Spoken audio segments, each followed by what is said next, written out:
యేసయ్యకి మహిమ కలుగును గాక. మీ అందరికీ వందనములండి. ఈరోజు మన అంశము నడిపించే దేవుడు. మన దేవుడు ఎలాంటి దేవుడు అంటే మనల్ని నడిపించే దేవుడు అండి. దేనికంటే ఆయన తప్ప మనకి ఇంకా ఎవరినో లేరు. మన యేసయ్య గొప్ప దేవుడు. ప్రతి ఒక్కరు మొర ఆలకించే దేవుడై ఉన్నాడు. ప్రతి ఒక్కరి కార్యాలు యేసయ్య నెరవేరుస్తాడు. దేనికంటే మనం నడిపించే దేవుడు అంటే ఎలా మన చేయి పట్టుకుని మనం నడిపిస్తాడండి. అయితే మనం ఎలా జీవిస్తే యేసయ్య మనం నడిపిస్తాడు అనేది కూడా కావాలి కదా. అయా నువ్వు నడిపించే దేవుడు కదా అని మన మార్గంలో వెళ్తే యేసయ్య మన మార్గంలోకి రాడండి. మనమే యేసయ్య మార్గంలో ఉండాలి. ఆయన నడిపించాలి అంటే అప్పుడు ఏం చేస్తాడు? యేసయ్య మన చేయి పట్టుకుని మనల్ని నడిపిస్తాడు. అంతేగాని యేసయ్య చెయ్యి వదిలించేసుకొని మనం ఎటో కనుక పారిపోయి యేసయ్య నడిపిస్తా అన్నావు కదా అంటే అది కుదరని పని. మనకి ఏమి కావాలన్నా, మన జీవితంలో ఏది కావాలన్నా, ఏది రావాలన్నా మనం ఎవరి మార్గంలో నడిస్తే యేసయ్య మనల్ని నడిపిస్తాడు అనేది మనం మొట్టమొదటిగా తెలుసుకోవాలి. మనం ప్రభు మార్గంలో ఉన్నట్లయితే ఆయన నడిపిస్తానికి సిద్ధముగా ఉన్నాడండి. అందుకే యేసయ్య గొప్ప దేవుడు. మనం వాక్య భాగంలోకి వెళ్దాము. సామెతలు 3వ అధ్యాయము 5వ వచనం చదవండి. సామెతలు 3వ అధ్యాయము 5వ వచనం చదవండి. నీ సబుద్ధిని ఆధారము చేసుకొనక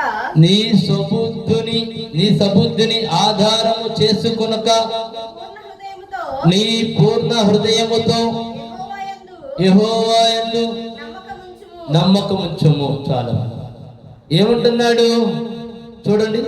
నీ సబుద్ధిని అంటే నీ సొంత నిర్ణయాలని నమ్ముకోవద్దు, యెహోవాని ఆశ్రయించును.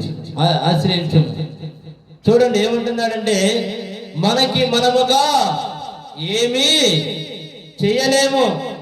ఒక మానవుడు ఎవరైనా సరే మన ఒక ఆలోచనలు ఏ విధముగా ఉంటాయంటే కూర్చుంటే ప్రపంచాన్ని ఒక్కొక్కరికి ప్రపంచాన్ని మించిన ఆలోచిస్తున్నారు. ఆ ఆలోచన వల్ల ఏమొస్తుందంటే తలనొప్పి వస్తుంది. కూర్చొని అనేక విధాలుగా ఊహించేస్తూ ఉంటారు. నేను ఆ బిజినెస్ చేయాలి, నేను ఈ బిజినెస్ చేయాలి, నేను అందరికన్నా ఎక్కువ సంపాదించాలి, నేను అధికముగా ఉండాలి అని. అవి ఎంతవరకు నీకు పరిమితం అంటే ఆలోచనల వరకు మాత్రమే పరిమితి, తలనొప్పికి మాత్రమే పరిమితి. నువ్వు ఏమి నా తండ్రి చిత్త ప్రకారం జరిగింది, నేను నా తండ్రి చేయి పట్టుకొని నడవాలి అని బుద్ధి కలిగిన వారు ఏం చేస్తారు? యేసయ్య నా జీవితాన్ని నీ పాదాల దగ్గర పెట్టుచున్నాను తండ్రి. అయా నన్ను సృష్టించిన నా దేవుడివి నీవే అయి ఉన్నావు కదా తండ్రి, నీవే నన్ను నడిపించదేవా అని ప్రార్థన చేస్తారు. అప్పుడు ఏం చేస్తారు? నిన్ను నీవు నమ్ముకోలా, యేసయ్యని నమ్మేవు, యేసయ్య నిన్ను నడిపిస్తాడు. కానీ తెలివిగల వారు, మేధావులు అనుకునేవారు ఏం చేస్తారంటే వాళ్ళని వారు నమ్ముకుంటారు. నమ్ముకొని అనేకమైన వ్యాపారాల్లో పెట్టుబడులు పెట్టి లాస్ అయిపోతా ఉంటారు. లాస్ట్కి ఏమన్నా మళ్ళీ లాస్ అయ్యేది కాక వాళ్ళ సొంత నిర్ణయం తీసుకుని వాళ్ళు లాస్ అయింది కాక నేను ఈ బిజినెస్ చేసి లాస్ అయిపోయాను ఏంటి తండ్రి అని మళ్ళీ యేసయ్యనే అడుగుతారు. కారణం ఏమనగా నీవు దేవుని ఒక్క మాట వినకుండా నీ సొంత నిర్ణయాలతో నువ్వు ముందుకి వెళ్ళిపోయావు. ఆ వ్యాపారంలో లాస్ వచ్చినా, లేకపోతే నువ్వు చేసే పనిలో లాస్ వచ్చినా ఏమంటారు? అయ్యా యేసయ్య నాకు ఇంత లాస్ వచ్చింది ఏంటయ్యా? ఇది మనం ఎప్పుడు చేయాలి అంటే లాస్ రాకముందే, నువ్వేదైనా ప్రయత్నించకముందే ఎవరి దగ్గరికి రావాలి అంటే ప్రభు యొక్క సన్నిధానానికి రావాలి. వచ్చి నీ మనసులో ఏ ఆలోచన ఉందో ఆ ఆలోచన ప్రార్థన ద్వారా దేవుడికి మనము తెలియచేయాలండి.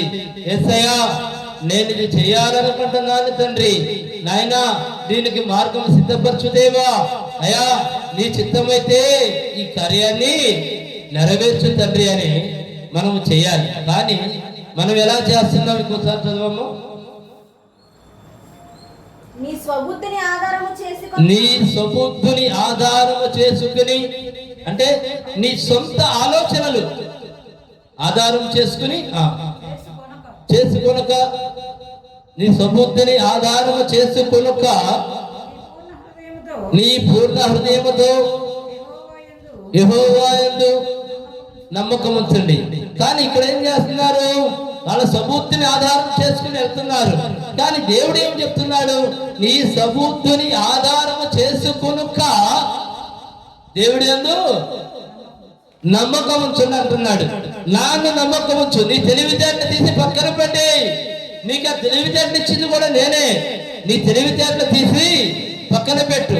నీవు నన్ను నమ్ముకో. నన్ను నమ్ముకుంటే ఏం జరిగింది? నీ మార్గం సరళమైంది, నీ మార్గం సిద్ధపడింది. నువ్వు బయలుదేరుచున్న ప్రతి మార్గం ఏదైనా సరే సిద్ధపాటుగా దేవుడు చేస్తాడు. ఎప్పుడు? మనము వాక్య ప్రకారం నడిచినప్పుడు, దేవుడు చెప్పిన మాటలు విన్నప్పుడండి. అందుకే దేవుడు వాక్యం ద్వారా మనతో మాట్లాడుతున్నాడు. నీ సబుద్ధిని నమ్ముకోవద్దు, నన్ను నమ్ముకో, నీ మార్గం సరళం చేస్తారని యేసయ్య మాట్లాడుచున్నాడు. అందుకే మనందరం కూడా ఏం చేయాలంటే యేసయ్యని నమ్మాలి, ఆయన మార్గంలో నడవాలి. ఇంకా ముందుకెళ్ళమ్మా.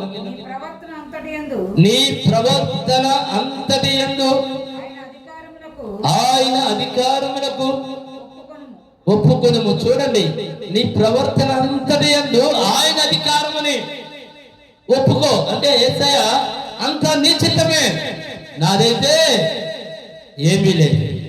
మనం అలాగే చేయాలండి. మనము మానవభర్తలు అండి. మనం ఏం చేయగలుగుతాం చెప్పండి? మన ఆలోచన, అనేకమైన ఆలోచన చేస్తూ ఉంటారు. ఏ ఒకటైనా జరిగిద్దా చెప్పండి? కూర్చొని మనం అనేకమైన ఆలోచిస్తూ ఉంటాం. ఓ గాలిలో మేడలు కట్టేస్తాం. నేను వ్యాపారం చేస్తే నాకు ఇంత వస్తుంది, లేదా నేను ఈ బిజినెస్ చేస్తే నాకు ఇంత వస్తుంది, నేను అందరికన్నా ఎక్కువ మేధావిని అని. అక్కడ ఏమీ జరగవు. అలా జరగక ఎంతో మంది సతికిలబడ్డ వాళ్ళు ఉన్నారు. అందుకే వాక్యం మనతో ఏం మాట్లాడుతుందంటే, ఇంకోసారి చదవమ్మా. నీ ప్రవర్తన అంతటి యందు ఆయన అధికారములకు ఒప్పుకొనుము. అంటే దేవా, సమస్తము నిశ్చితమే అని మనం ఒప్పుకోవాలి. ఇంకా ముందుకెళ్ళమ్మా. 8 దాకా చదువు. అప్పుడు ఆయన నీ త్రోవలను, చూడండి ఏమంటున్నాడు? అప్పుడు ఆయన నీ త్రోవలను సరళం చేస్తా అంటున్నాడు. దేవా, నా దశలకు ఏమీ లేదు తండ్రి, అంతా నీదే, అంతా నీవే, సర్వము నీవే, సమస్తము నీవే అని ఎప్పుడైతే మనం యేసయ్య పాదాల దగ్గరకు చేరి మన సమస్త భారమును యేసయ్య పాదాల దగ్గర పెడతామో, నీ మార్గాలను ఆయన ఏం చేస్తా అంటున్నాడు? సరళము చేస్తా అంటున్నాడండి. నీ మార్గాలని యేసయ్య సరళం చేస్తే నిన్ను ఆపగలిగే వారు ఎవరునూ లేరు. దేనికంటే ఆయన గొప్ప దేవుడై ఉన్నాడు కనుక. ఆయన మార్గం సరళం చేస్తే ఎలా ఉంటుందో తెలుసా?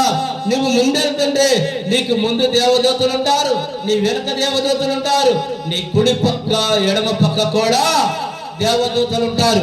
నిన్ను ఆపడానికి ఎవరు తరము కాదండి. అందుకే ఆయన నీ మార్గాలని సరళము చేస్తారని చెప్పుచున్నాడండి. ఇంకా ముందుకెళ్ళమ్మా. నేను జ్ఞానిని కదా అని నువ్వు అనుకునవద్దు. దేనికంటే ఒక్క నిమిషం, చాలా మంది ఇలాగే అనుకుంటున్నారు. నేను మేధావిని, నేను జ్ఞానిని, నాకు ప్రపంచమంతా తెలుసు అనుకుంటున్నారు. కానీ నిజానికి ఏమి తెలుసు? క్షణములో ఏమి జరుగుతుందో చెప్పగలుగుతారా మానవుడు ఎవరైనా? రెప్పపాటులో ఏమి జరుగుతుందో చెప్పగలుగుతారా? ఎంతవరకు జ్ఞానం? చెప్పండి, ఎంతవరకు మనం నమ్ముకుంటాం? రెప్పపాటు జీవితంలో ఎవరైనా ఏమైనా చేయగలుగుతారా? ఏమైనా కావచ్చు.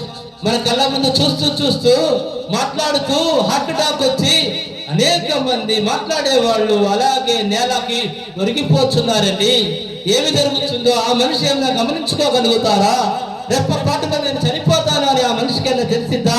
లేదంటే ఆ మనిషితో మాట్లాడుతున్న వాళ్ళకు కూడా తెలిసిద్దా? ఏమీ తెలియదు. మన జ్ఞానము ఎందుకు పనికిరానిది కాబట్టి వాక్యము మనతో మాట్లాడుచున్నాడే. చదువమ్మ మళ్ళీ అక్కడ నుండి. నేను జ్ఞానిని కదా అని నువ్వు అనుకునవద్దు. యెహోవా యందు భయభక్తులు కలిగి చూడండి, నువ్వు జ్ఞానివి కదా అని నువ్వు అనుకోవద్దు. యెహోవా యందు భయభక్తులు కలిగి మనం జీవించాలి. ఎందుకు? ఆయన చూస్తున్నాడు. ఆయన చూచుచున్న దేవుడై ఉన్నాడు. నువ్వేం చేస్తున్నావో చూస్తున్నాడు. నేనేం చేస్తున్నానో చూస్తున్నాడు. మనందరం ఏం చేస్తున్నావో చూస్తున్నాడండి. చాలా మంది ఇట్లా అభిప్రాయపడతారు, నేను చేసే కార్యాలు, నేను చేసే పనులు ఎవరికి తెలుసు అని. కానీ మనం చూసే దేవుడు ఎవరున్నారు? యేసయ్య ఉన్నాడండి. అందుకే మనం ఏం చేయాలి? భయపడాలి. ఎవరికి భయపడాలి? దేవుడికి భయపడాలండి. మొట్టమొదటిగా ఆయన మనల్ని చూస్తున్నాడు కాబట్టి మన భయం దేవుడి దగ్గర ఉండాలి. దేవుడికి భయపడతామంటే ఏమిటో తెలుసా? చెడు చేయరు, తప్పు చేయరు, నిజాయితీగా ఉంటారు, ఎవరిని హింస పెట్టరు, ఎవరు పాపం మూటగట్టుకోరు, ఇతని వల్ల ఎవరికి ఇబ్బంది కలగనివ్వరండి. వారు దేవుడందు భయభక్తులు కలిగినట్లు. దేనికంటే ఎవరి పట్లయితే ఇతను ప్రేమ చూపెడతాడో, ఎవరినైతే ప్రేమిస్తాడో, ఇతని వల్ల ఎవరికైతే ఇబ్బంది కలగకుండా చూసుకుంటాడో అది దేవుడందు భయభక్తులు కలిగినట్లండి. నిజమండి ఈ మాట. అంతేగాని ఏంటి మనమైతే ఎలా బ్రతుకుతున్నాం? ఒక్కసారి ఆలోచన చేసుకోండి. మనకి కుళ్ళు అనే దానిని తీసి పక్కన పడేసేయండి. కుళ్ళు అనేది పెద్ద అపవాది. ఎవరైనా మన కళ్ళ ముందు ఏదైనా వస్తువు తెచ్చుకుంటే వెంటనే ఒక్కసారిగా పక్కనున్న వాళ్ళ, మీ స్నేహితులు అవ్వచ్చు, మీ బంధువులు అవ్వచ్చు, ఇంకా ఎవరైనా కావచ్చు, అలా ముఖాలన్నీ కూడా రీడింగ్ ఒక్కసారి చూడండి, మాడిపోతాయి. ఎందుకని? అదే కుళ్ళు. వాళ్ళ సొమ్ముతో తెచ్చుకున్నారా? వాళ్ళ డబ్బులతో తెచ్చుకున్నారా? చెప్పండి. కాదు కదా. సంతోషం అనేది కొంతమంది ముఖాల్లో కనపడదండి. మీరు గమనించండి. దేవుడు ఇతనికి ఇతను ఆనందముగా తెచ్చుకున్నాడు, కానీ వాళ్ళ ముఖాల్లో ఏం కనపడుతుంది? బాధ కనపడుతుంది, కుళ్ళు కనపడుతుంది. కుళ్ళుతో కనుక జీవిస్తే నువ్వు ఎన్నటికీ ఎదగలేవు. కుళ్ళు అనేది ఒక సైతానుగాడు. నువ్వు దేవుడి బిడ్డగా నిలవలేవు. నిజమండి.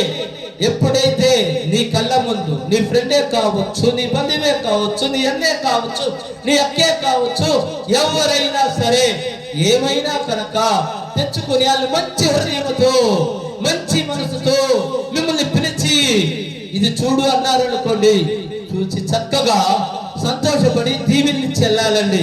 కానీ మన వాళ్ళైతే ఎలా ఉన్నారో తెలుసా? కుళ్ళుతో ముఖాలు, ఫేస్ రీడింగ్లు మారిపోయి ఎందుకు వీడు ఎదుగుచున్నాడు అని ఎప్పుడైతే ఆ భావన కలిగిందో, దేవుడి రాజ్యానికి కాదు కదా, దేవుడి సన్నిధానంలో ఎంత ప్రార్థన చేసినా ఆ ప్రార్థన నీ గడప దాటదండి. కారణం ఎందుకో తెలుసా? కుళ్ళు అనేది నీ హృదయంలో ఉంటే యేసయ్య ఎక్కడున్నాడు? నీ హృదయం నిండా కుళ్ళే కూరుకుపోయి ఉంది. యేసయ్యకి నీ హృదయంలో చోటు లేదు గనక నువ్వు యేసయ్య బిడ్డగా ముందుకు వెళ్ళలేవండి. ఎందుకు చెప్తున్నాను అంటే ఈ మాటలు కొన్నిసార్లు దేవుడు మన దైవజనుల నోటి నుంచి పలికిస్తాడు. అలాగే నేను చెప్పుచున్నానండి, దేవుడు పలికించుచున్న మాట. దేవుడికి ఎవరంటే ఇష్టమో తెలుసా? మన యేసయ్యకి యథార్థమైన హృదయం కలిగి ఉండాలి. మన పూర్ణ హృదయంలో యేసయ్య ఉండాలి. ఈ పూర్ణ హృదయం యేసయ్యకి అప్పచెప్పాలి.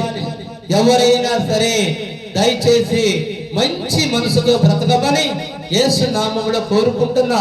ఎవరైనా ఏమైనా కొనుక్కొని వాళ్ళ సంతోషానికి మిమ్మల్ని పిలిచారనుకోండి, ఆనందముగా వెళ్ళి దీవించండి.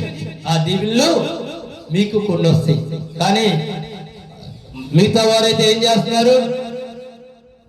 దీవిస్తల్లా ఫేస్ రీడింగ్లు మారిపోయి బాధపడి కుళ్ళుతో వస్తున్నారు. మీకు దీవెనలు రావండి. ఎప్పటికైనా ఇక మీరంతే ఎదగలేరు. ఎదగాలి అంటే మూల కారణం ఏమిటో తెలుసా? ఎదటి వ్యక్తిని దీవించండి. ఒక వ్యక్తి ఇల్లు కొనుక్కున్నాడు అనుకోండి, ఆ వ్యక్తి మిమ్మల్ని గృహప్రవేశానికి పిలిచాడు. సంతోషంగా వెళ్ళి ఆ గృహప్రవేశంలో వాళ్ళు ఏదైతే పెడతారో దాన్ని భుజించి దీవించి రావాలి. ఆ వ్యక్తి ఎందుకని పిలుస్తున్నాడో తెలుసా? మీ అందరి దీవెనలు కూడా కావాలి అని. కానీ ఇక్కడ జరుగుతుంది ఏంటో తెలుసా? మీ అందరి దిష్టి తగులుతుంది, మీ అందరిలో కుళ్ళు బయటకు వస్తుంది. అలా చేయవద్దండి. అతని ఇల్లు కొనుక్కున్నాడు. యేసయ్య మాకు కూడా నువ్వు ఇల్లు ఇచ్చినందుకు మీకు మహిమ కలుగును గాక అని మన దేవుడికి యేసయ్య దగ్గర మనం అనుకుంటే, అతనికి ఇచ్చిన యేసయ్య మీకు కూడా ఇల్లు ఇస్తాడు. అలాగే ఏదైనా చేస్తాడు. ఒక ఇల్లును కాదండి, మన దేవుడు గొప్ప దేవుడు అని చెప్పడానికి నేను మీతో ఈ చిన్న ఉదాహరణ తీసుకున్నాను. వాక్య భాగంలోకి వెళ్ళమ్మా. అప్పుడు నీ దేహమునకు ఆరోగ్యమును, నీ ఎముకలకు కొద్దిగా ముందు నుండి చూడు. నేను జ్ఞానిని కదా అని నువ్వు అనుకునవద్దు. యెహోవా యందు భయభక్తులు కలిగి చెడుతనం విడిచిపెట్టాలండి. ఇప్పుడు నేను చెప్పిన దానికి అదే ఉదాహరణ. ఏది విడిచిపెట్టాలి మనం? చెడుతనం అనగా నువ్వు ఎవరికైనా హాని చేస్తేనే చెడు కాదు, ఎవరికైనా కీడు చేస్తేనే చెడు కాదండి. నీ హృదయంలో తప్పుడు ఆలోచన వచ్చినా చెడే. అప్పుడు ఏమవుతుంది? నీ దేహమునకు మంచి ఆరోగ్యం ఉంటుంది. కారణం ఏమిటో తెలుసా? నీ హృదయంలో కుళ్ళు లేదు కనుక నీ హృదయంలో ఎవరుంటారు? యేసయ్య ఉంటాడు.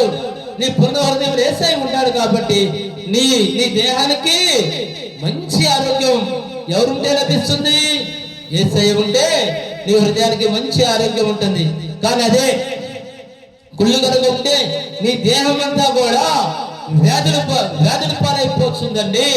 ఎప్పుడు ఏ వ్యాధి వస్తుందో తెలియదు. నీ శరీరం అంతా కూడా వ్యాధులతో నిండిపోయి ఉంటుంది. కారణం ఏంటంటే నీ కుళ్ళు నిన్ను తింటుంది గనక. అందుకే యేసయ్య కీడుని, ఆ చెడ్డతనాన్ని వదిలేసి రా. నీ దేహానికి మంచి ఆరోగ్యమును చదవమ్మా. అప్పుడు నీ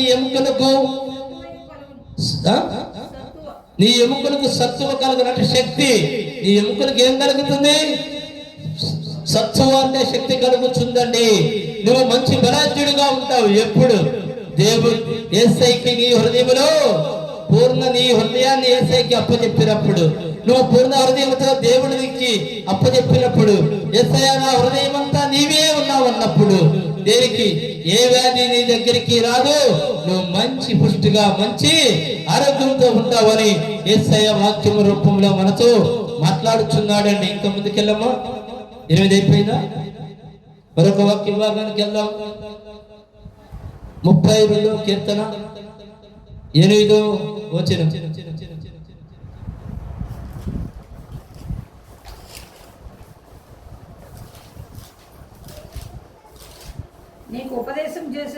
నీకు ఉపదేశం చేసేదను, నీవు నడవవలసిన మార్గమును నీకు బోధించేదను. నీ మీద దృష్టి ఉంచి నీకు ఆలోచన చెప్పేదను. 9 వరకు.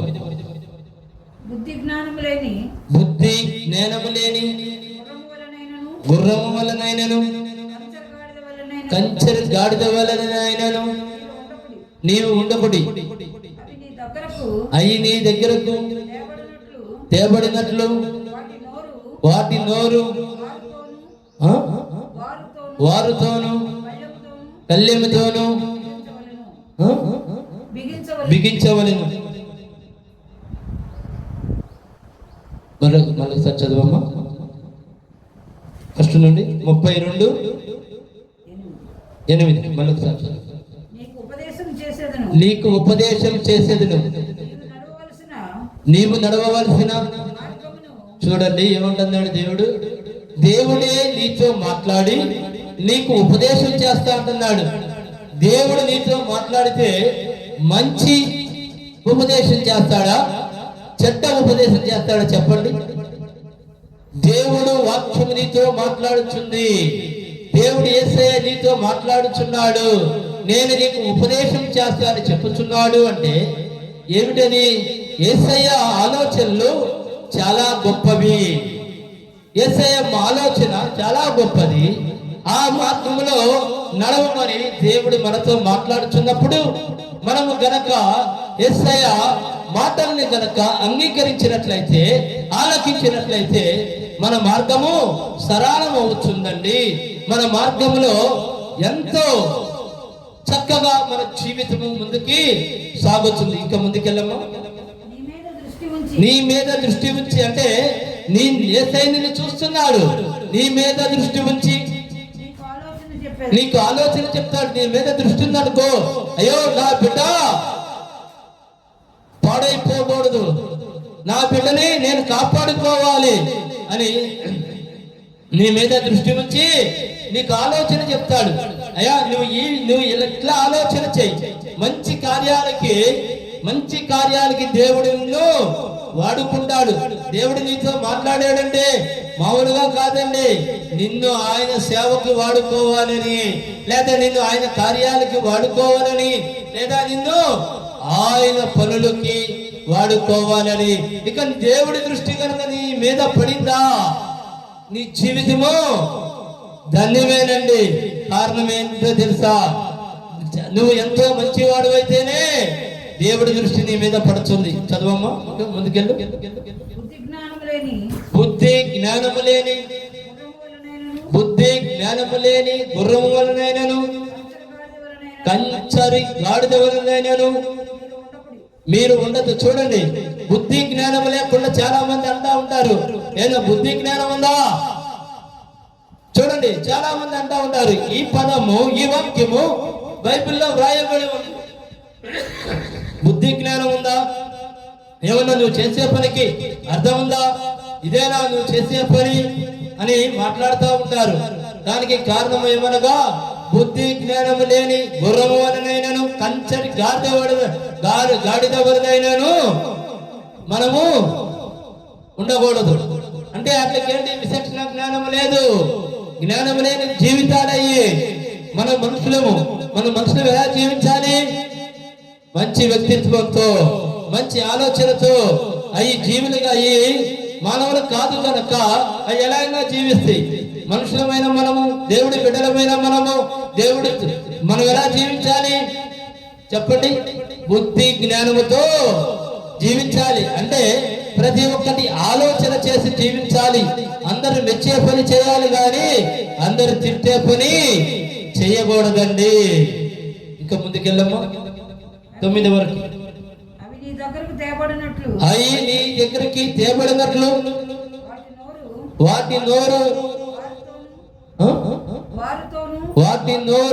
వాటితోను కళ్ళెముతోను బిగింపబడిను. చూడండి, అంటే మన ఆలోచన చెడ్డవి గనక అయ్యి మనం గనక దేవుడి బిడ్డలాగా బుద్ధి జ్ఞానం గనక లేకుండా ఆలోచిస్తుంటే వాటికైతే కళ్ళెముతో నోరు కట్టేయమన్నాడు. మనకి నోరు మూసుకుని మౌనంగా ఉండాలి. తప్పుడు మాటలు మాట్లాడకూడదు, తప్పుడు పనులు చేయకూడదండి. దేనికి?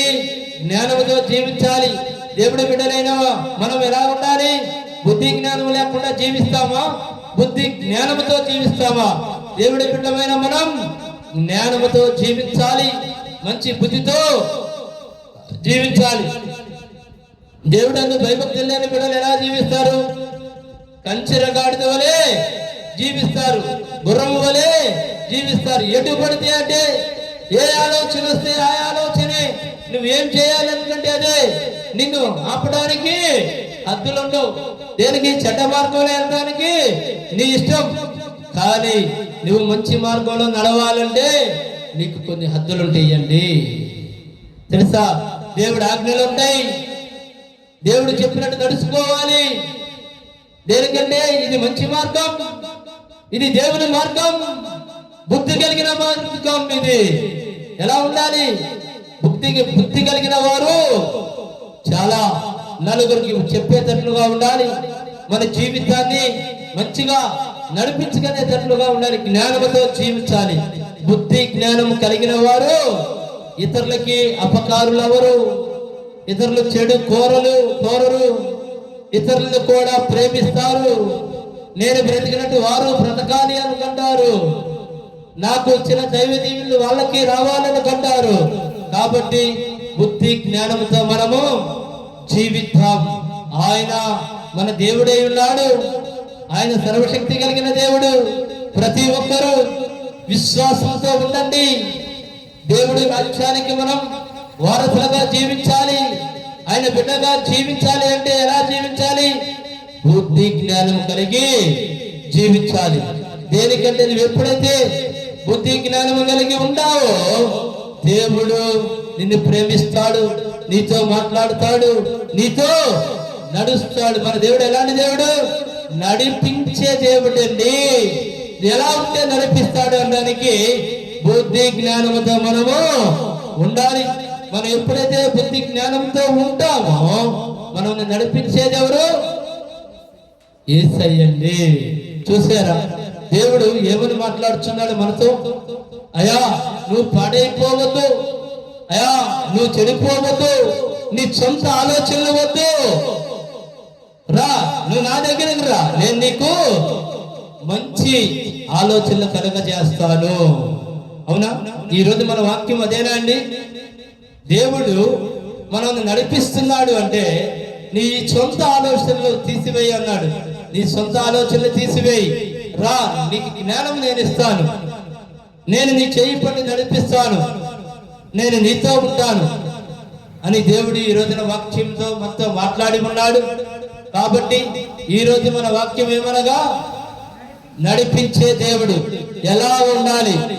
మనల్ని నడిపించాలి అంటే మన యేసయ్య బుద్ధి జ్ఞానం కలిగి మనం జీవించినట్లయితే మనల్ని నడిపించడానికి యేసయ్య సిద్ధముగా ఉన్నాడు. యేసయ్య ఈ వాక్యముని దీవించి ఆశీర్వదించును గాక. యేసయ్యకి మహిమ కలుగును గాక. దయచేసి ప్రార్థన చేసుకుందాం. మా గొప్ప దేవ, మా యేసయ్య, మా తండ్రి, నాయన మా సొంత ఆలోచనలతో మేము జీవింపక నా తండ్రి, నాయన మీ యొక్క ఆలోచనలతో తండ్రి, మీ యందు భయభక్తులతో నా దేవా నాయన మీతో నడిచే భాగ్యముని అయా మీరు మమ్మల్ని నడిపిస్తాని వాగ్దానం ఇచ్చి చక్కని వాక్యముని తండ్రి అయా మీరు ఉపదేశించినందుకు, మీరు చెప్పినందుకు తండ్రి మీకే సమస్త మహిమ కలుగును గాక. ప్రతి ఒక్కరు తండ్రి ఈ వాక్యమున్న ప్రతి బిడ్డ నా తండ్రి బుద్ధి జ్ఞానంతో బ్రతికేటట్లుగా చేయమని నజరేయుడైన యేసుక్రీస్తు నామములో ప్రార్థించి అడిగి వేడుకొనుచున్నాము మా ప్రియ పరలోకపు తండ్రి. ఆమేన్, ఆమేన్, ఆమేన్. అందరికీ వందనములు. మా మినిస్ట్రీ పేరు Jesus power touch ministry and charitable trust అండి. అదే విధముగా మా మినిస్ట్రీ తరపు నుంచి మొన్నక దేవుని సంకల్పాన్ని బట్టి ఆయన ఇచ్చిన జ్ఞానాన్ని బట్టి ఒక పాట రాష్ట్రం జరిగింది. ఆ పాటని రిలీజ్ చేసామండి. చాలా మంది దాన్ని ఆదరించుతున్నందుకు మీ అందరికీ కూడా ప్రత్యేకమైన వందనాలు. ఆ పాట ఏమనగా ప్రేమించే దేవుడివి నీవే, నన్ను ప్రేమించే దేవుడివి నీవే అనే సాంగుని అనే దేవుని యొక్క పాటని మీ అందరూ కూడా ఆదరించినందుకు మీ అందరికీ మరొకసారి వందనములు చెప్పుకొనుచున్నానండి. మీ అందరి మీద యేసయ్య దీవెనలు తప్పనిసరిగా ఉండాలండి. అదే విధముగా మీకు ప్రార్థన అవసరమైతే నా ఫోన్ నెంబర్ కూడా చెప్పుచున్నాను. 9581961369 అండి. ప్రార్థన అవసరతల కొరకు మీరు ఫోన్ చేయవచ్చు. మీ అందరికీ యేసు నామములో వందనములు. అందరూ తీసుకుందాం. తండ్రి, కుమార, పరిశుద్ధాత్మ నామములో త్రియేక దేవుని కాపుదల మనందరికీ తోడు నీడగా ఉండను గాక. ఆమేన్, ఆమేన్, ఆమేన్. అందరికీ వందనములు.